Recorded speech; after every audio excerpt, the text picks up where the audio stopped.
The research project that I began to examine was the torture practices during the so-called conduct of the US War on Terror.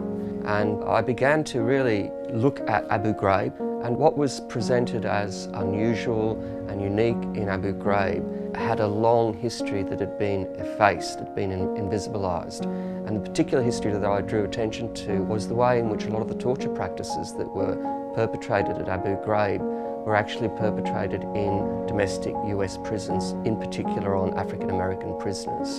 And one of the most infamous sites that I discuss in my work is Area 2 in Chicago, where during the 1990s you had white police officers systematically torture African American prisoners. So everything that we had seen in Abu Ghraib was actually being practiced, if you like, in places like Chicago, in the domestic prisons.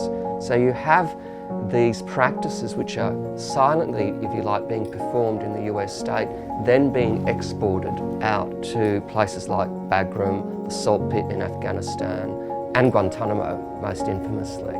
They did that because basically there was a sense that if you tortured people post 9/11, you could extract intelligence or information that would prevent terror attacks. What happens there, of course, is that you set a precedent where you use violence in order to counter violence, and you use violence that's perverse and corrupt because it actually breaks your law. It breaks, for example, the anti-torture statute. And in a sense, I mean, that's what really disturbed me about what was happening with the torture practices. People were being tortured and the torturers were getting away with it.